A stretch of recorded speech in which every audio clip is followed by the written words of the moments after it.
Alright, welcome back to My Hero Academia Anime Review episode 228. Yep, this is coming the fourth episode of My Hero Academia Vigilantes, known as Top Runner. By the way, with this very episode, basically we're going through this pretty quickly so far. I am surprised we even got the 4. Yes, we're currently at the 4th episode of this core, and we have only 9 to go. You're like, really? 9 left already? Yeah, 9. Like, I am surprised the fact we actually reached that far. Oh, heck yes, definitely. So we start off basically with, well, we have the girl with the bee quirk talking to somebody. In the manga, they don't say who it is. In the anime, it's all for one. Yep, I can tell it's him because it's John Sweeney. I'm kind of surprised they decided to spoil this. I'm sure the fact anybody watching this episode can hear that voice like, yeah, that's all for one. Because it was like, I highly doubt it's anybody else. Like, this was probably a fault of Crunchyroll for doing this. They probably felt this role, or at least maybe on the Funimation, like, hey, we need somebody to fill this role. Hey, bring in John Sweeney. Except the fact he already plays a very cool villain called All For One. And he's down in the background. I don't remember if he specifically appears in the Vigilantes manga. Because in this chapter, if you read the chapter which this episode is based on, which I've not from, which is chapters 6 and 7, which means, yes, the very next episode of the season, next episode, we'll be wrapping up this arc and start the very next arc of the series. Excuse me, like, really? Yes, really. Because the opening arc for Vigilante Beginnings is only 8 chapters.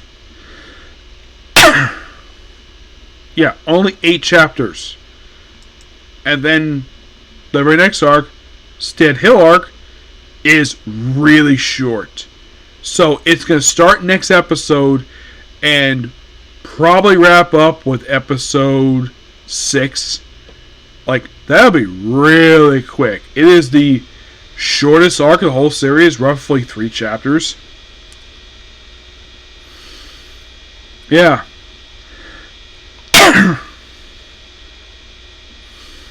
And then we have the first Queen Bee arc, which that takes up 17 chapters. This one probably will oh, her name is Kuhn. That's her name. Yeah.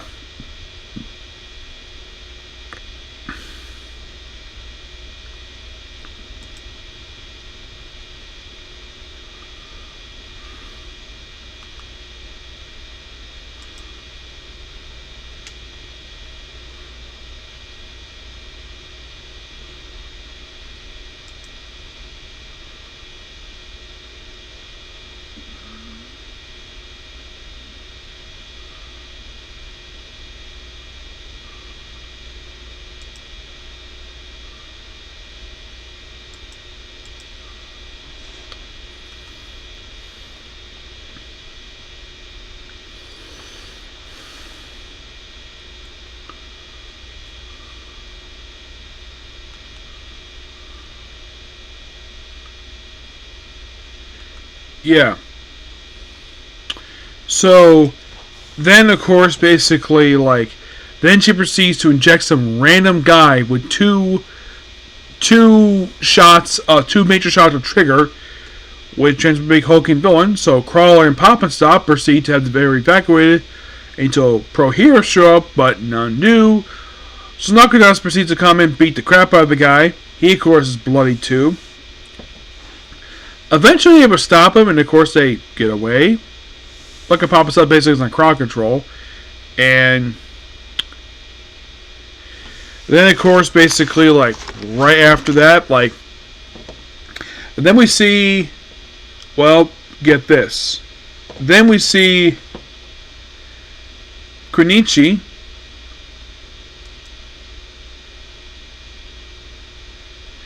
proceed to like do a sparring session with Knuckle Duster, But he's not going for much of a brawl, and then of course Nakadasa switches gloves and have he do the punching, and of course then he gets punched in the face, and of course Pop up proceeds to treat his wounds because well she deeply cares about the guy.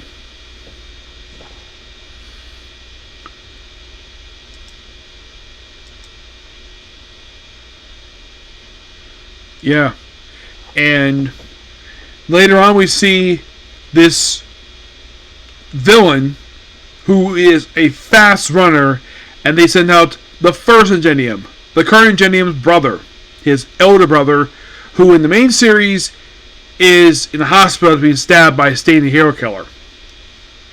Yeah, and of course also the current Ingenium wanted to basically kill him for basically hurting his brother. Yeah, because the way he thought of basically heroes, it's like, that's not his brother. His brother is a deeply caring person, which is shown basically in flashbacks in the episode, which the episode focused a lot on the original Ingenium. Like, I would say mostly put the second half of the episode is focused on Ingenium. But before all that happens, we see three strong and drunk brothers who debut in this episode, and they're perverts. Well, we see them just flipping skirts. In the manga, they stole panties. I'm like, these guys were so easy. Yeah, I had to bring this up because always someone would bring up, hey, why did you bring the three perverts? Well, no, I did. Oh, and the villain is called Bat Villain. And there's a reason why he's called that.